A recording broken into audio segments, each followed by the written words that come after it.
وبه نستعين والصلاة والسلام على سيد المرسلين محمد وعلى آله وصحبه أجمعين أما بعد أعوذ بالله من الشيطان الرجيم بسم الله الرحمن الرحيم ولتكملوا العدة ولتكبروا الله على ما هداكم ولعلكم تشكرون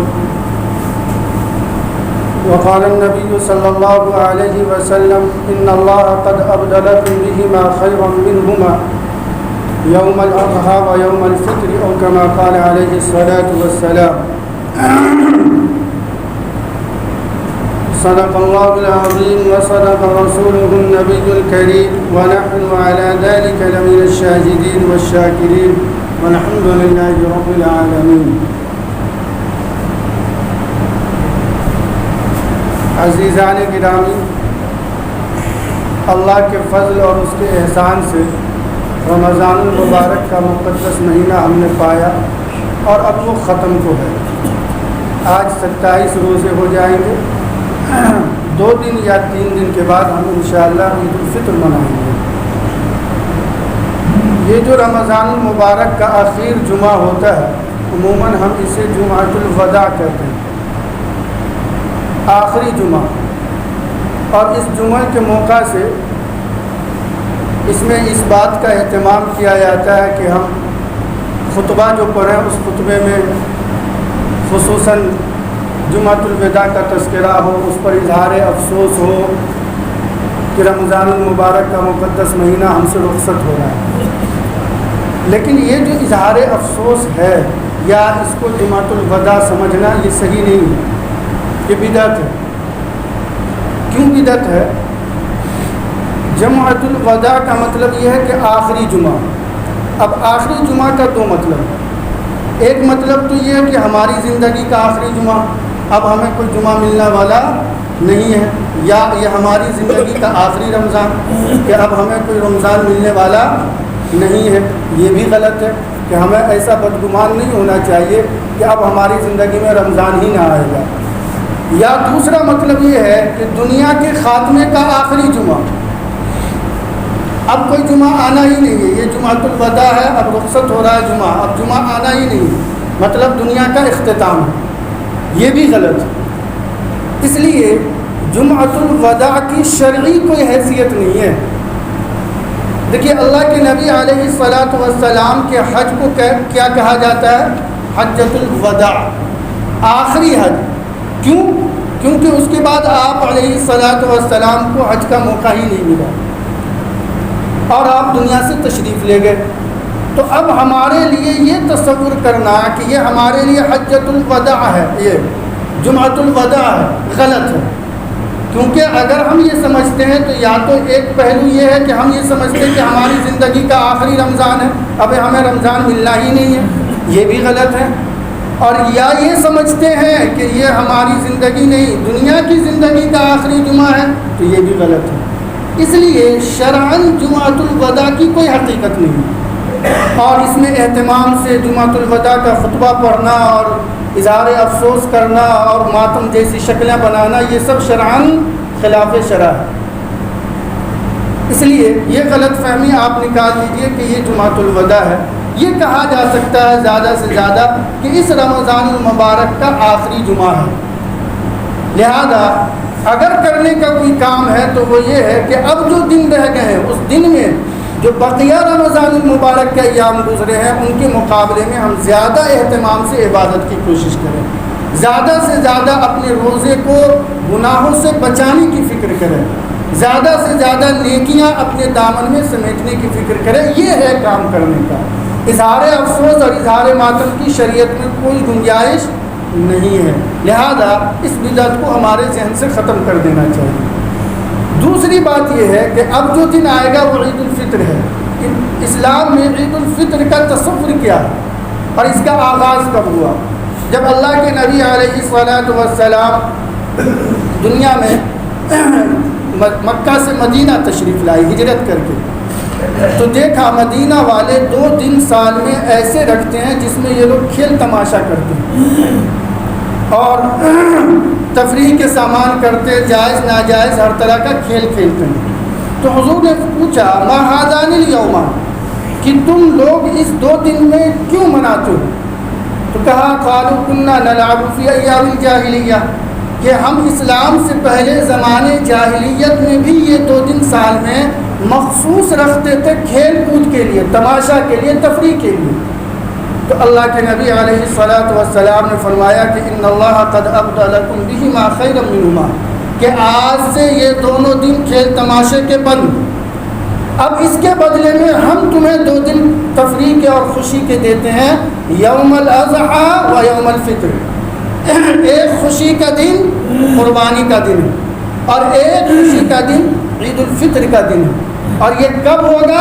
یہ حضور نے ہمیں بتایا کہ عید الفطر جب ہم مہینے رمضان المبارک کے پورے مہینے کا روزہ رکھیں گے تو اس کے اختتام پر ایک دن اللہ تعالیٰ نے ہمیں خوشی منانے کا حکم دیا۔ اور ایسے ہی جب ہم ایام حج میں حج سے فارغ ہو جائیں گے اور حج کے تقریباً ارکان ادا کر چکے ہوں گے تو 10ویں ذی الحجہ کو اللہ تعالیٰ نے خوشی منانے کا حکم دیا، اور پھر وہ بھی خوشی منانے کی جو شرعی حدود ہے اسی حدود کے اندر۔ تو اس طرح سے سن 2 ہجری میں یعنی اللہ کے نبی علیہ الصلاۃ والسلام کو مدینہ تشریف لائے ہوئے دوسرا سال ہوا، تو اس دوسرے سال میں آپ نے زمانے جاہلیت کی عید کا جو طریقہ تھا اسے ختم کر کے مسلمانوں کے لیے یہ 2 عید عنایت فرمائی۔ لہذا ہمارے لیے صرف یہ 2 عید ہے، بقیہ کوئی تیسری عید نہیں، چاہے وہ عید میلاد النبی کا نام دے دے یا شہادت حسین کے دن عید منا لے، شریعت میں اس کی کوئی حیثیت نہیں ہے، صرف 2 عید ہے، 2 سے زائد کوئی عید نہیں ہے۔ عید کا تصور اسلام میں کیا ہے؟ اصل میں عید کا تصور یہ ہے کہ چونکہ ہم نے اللہ کی عبادت کی رمضان المبارک کے مقدس مہینے میں، اللہ کے حکم کی فرما برداری کرتے ہوئے ہم نے روزے رکھے، تراویحاں پڑھی، ذکر اذکار کیے، تلاوت کیے، زکوٰۃ نکالے، صدقات نکالے، تو اللہ کو جو ہم نے یہ خوش کرنے کے لیے عبادتیں کی تو اللہ تعالیٰ نے ہمیں نوازنے کے لیے ایک دن طے کر دیا، یکم شوال، جسے عید الفطر کہتے ہیں۔ اس لیے احادیث میں اس دن کو یوم الجائزہ اور اس رات کو لیلۃ الجائزہ کہا جاتا ہے، یعنی عید کی رات انعام کی رات ہے اور عید کا دن انعام کا دن ہے۔ اللہ تعالی ہم پر انعام کی بارش کرتا ہے عید کی رات میں بھی اور عید کے دن میں بھی۔ چنانچہ اللہ کے نبی علیہ الصلاۃ والسلام نے ارشاد فرمایا کہ جو لوگ عید کی راتوں میں جاگ کر اللہ کے سامنے حاضر ہو کر دعائیں مانگتے ہیں، اللہ کو خوش کرنے کے لیے عبادتیں کرتے ہیں، تو اس کے دل اس دن نہیں مریں گے جس دن سب کے دل مر جائیں گے، یعنی کل قیامت کے دن میدان حشر میں جب سارے لوگ میدان حشر کی پریشانیوں سے تنگ دل ہوں گے، پریشان ہوں گے، خوف میں مبتلا ہوں گے، گھبراہٹ کا شکار ہوں گے، پتہ نہیں انجام کیا ہوگا، اللہ ہمیں بخشے گا یا نہیں بخشے گا، ایسے عالم میں عید کی رات میں خصوصاً عبادت کرنے والے کو اللہ تعالیٰ اس دن اس کے دل میں اطمینان و سکون ڈال دیں گے، اسے کوئی گھبراہٹ نہیں ہوگی، کوئی پریشانی نہیں ہوگی، کوئی اندیشے نہیں ہوں گے کہ پتہ نہیں کیا ہونا نہیں ہونا۔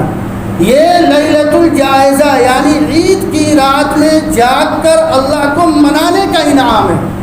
اللہ تعالیٰ عید کی رات میں ہمیں یہ انعام دے گا جس کا نتیجہ اور ثمرہ اور پھل ہم کل قیامت کے دن کھائیں گے۔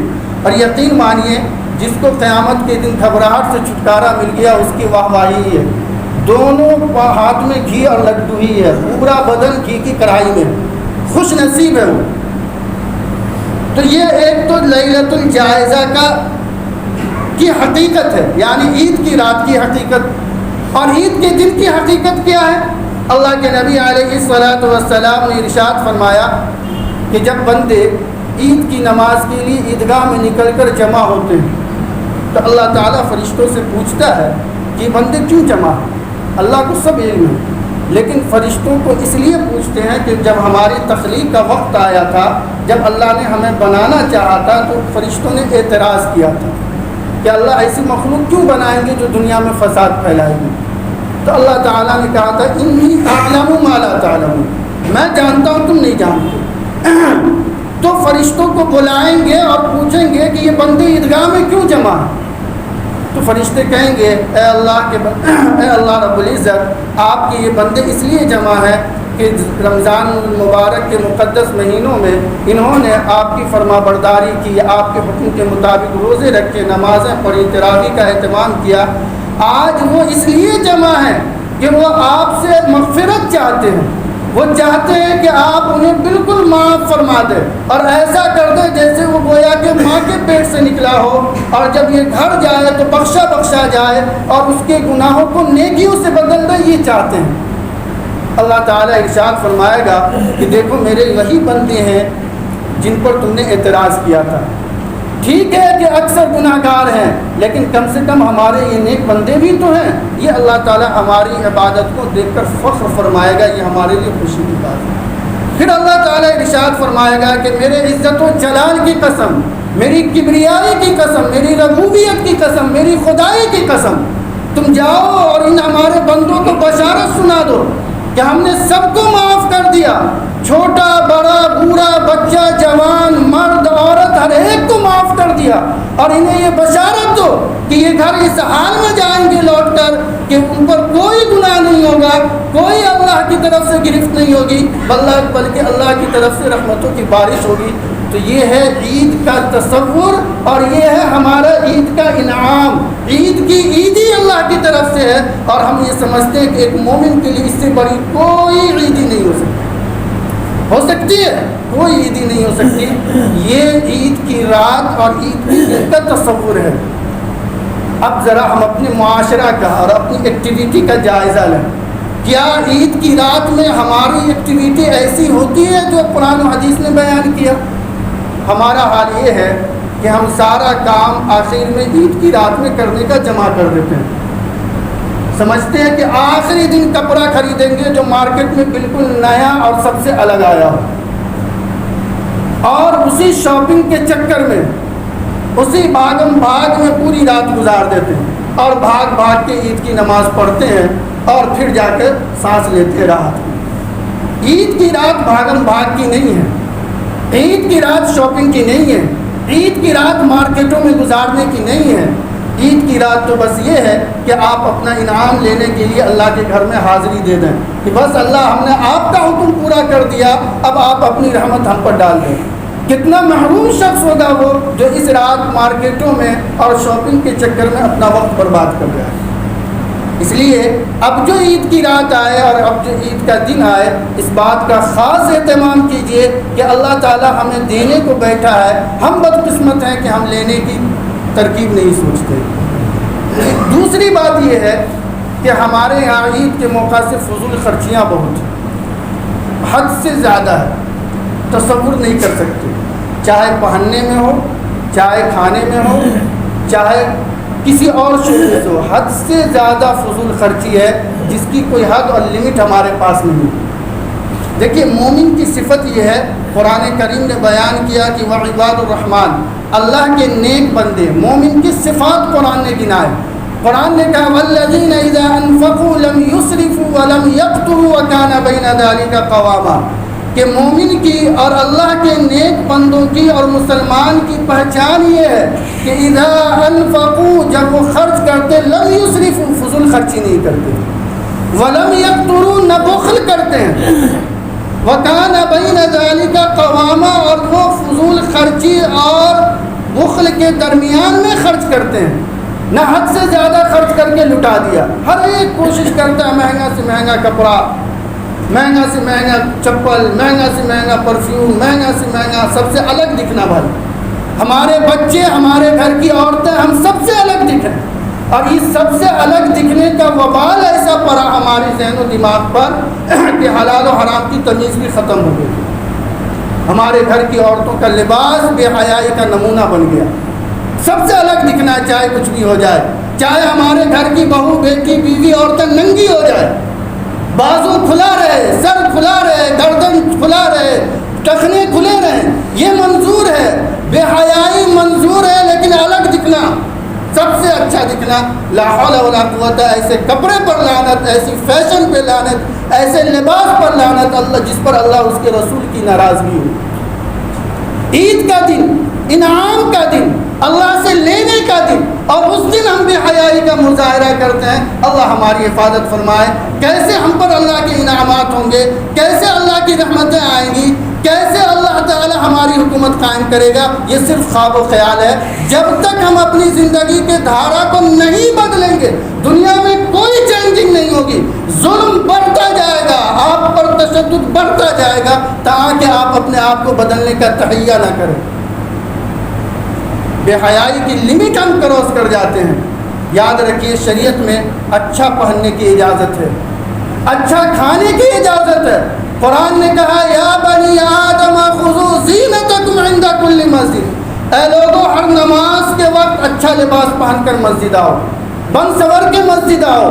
وکلوا واشربوا، اچھا سے اچھا کھاؤ، اچھا سے اچھا پہنو، لیکن یاد رکھنا ولا تسرفوا، فضول خرچی مت کرنا۔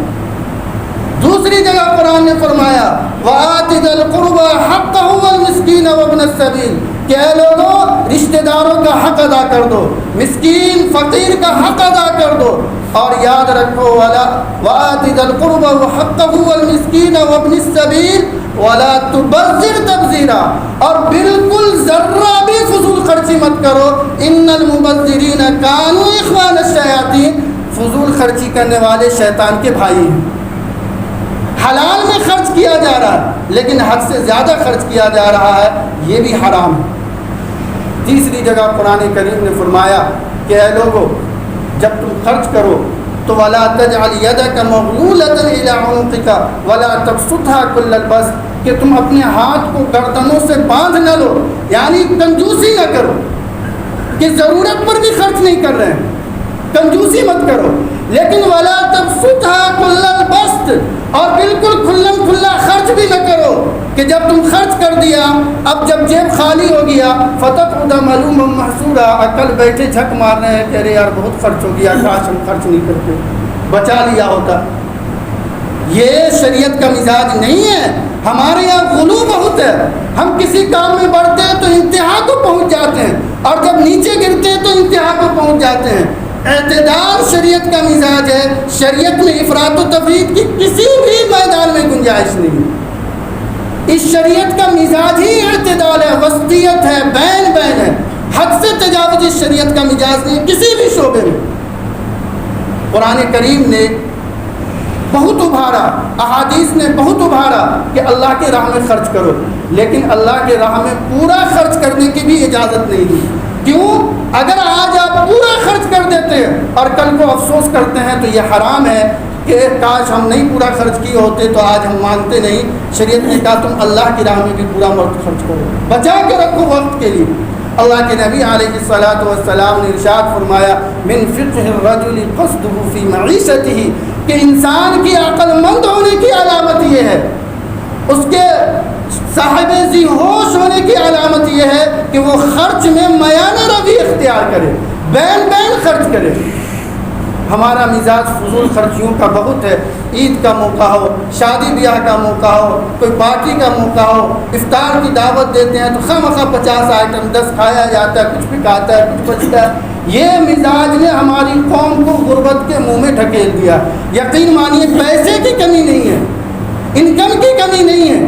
اب تاریخ اٹھا کر ماضی کی دیکھیں، ہمارے آباء و اجداد کو تو اس کا ٹکڑا بھی نہیں ملا تھا، لیکن ہمارے یہاں فضول خرچیاں بہت ہے، بے حساب ہے پہننے میں، اور پھر اس فضول خرچیوں کی کوئی حد نہیں ہے، حرام تک ہم پہنچ جاتے ہیں۔ یقین مانیے آپ کا یہ حلال پیسہ حرام میں خرچ ہو کر آپ گناہ کما لیں گے، نیکی کا ایک ٹکڑا بھی نہیں ملے گا۔ اس لیے عید کے موقع پر جو ہم بہت برانڈیڈ کے چکر میں، اچھا سے اچھا کے چکر میں اور فیشن کے نام پر اپنے گھر کی عورتوں کو ننگا کر دیتے ہیں، یقین مانیے ہم سے بڑا بے حیا، دیوس اور کمینہ فطرت آدمی کوئی نہیں ہوگا جو اپنی بیوی بچی کو ننگا کر کے دوسروں کو سامنے دکھائے اور فخر محسوس کرے۔ اس سے بڑا کمینہ دنیا میں کوئی مومن نہیں ہوگا جو خود اپنے گھر کی عورت کو ننگا کر دے اور دوسرا مرد اسے دیکھ کر لذت حاصل کرے۔ اس سے بڑا کمینہ، اس سے بڑا دیوس اور گھٹیا اور ذلیل شخص کوئی نہیں ہو سکتا۔ ایک مومن کیسے گوارا کر لے کہ اس کے گھر کی عورت کو خیر دیکھے اور خوش ہو؟ یہ تو انتہائی ذلیل عمل ہے. اس لیے بے حیائی کا جتنے بھی لباس ہے خدا را مت خریدیے. 10 سال سے اوپر کی بچی کو ایسا لباس پہنائیے جس میں مکمل پردہ ہو، بلکہ علماء نے تو لکھا کہ بچپن سے پہناؤ تاکہ اسے عادت رہے، ورنہ آپ اچانک 15 سال کے بعد اسے کہیں گے بیٹی اب پورا کپڑا پہنو تو وہ بغاوت پر آمادہ ہو، اور ایسا ہوتا ہے. اس لیے پہلا کام تو یہ ہے کہ لباس کے چکر میں فضول خرچی مت کریں، پہناوے کے چکر میں فضول خرچی نہ کریں. حدیث میں عید کے دن نیا پہننے کا حکم نہیں آیا، یاد رکھیں. اللہ کے نبی علیہ الصلاۃ والسلام سے جو عید کی سنتیں منقول ہیں اس میں یہ ہے کہ آدمی صبح سویرے اٹھے، مسواک کرے، غسل کرے اور چہرہ بنائے، زیب و زینت، شرعی زیب و زینت اختیار کرے، یعنی کلین شیو نہ کرے. ہم پہلے اٹھ کے کلین شیو کرتے نا، یہ شرعی زیب و زینت نہیں ہے. ہاں مونچھ بڑھا ہوا ہو تو مونچھ بنا لے، شرعی زیب و زینت اختیار کرے.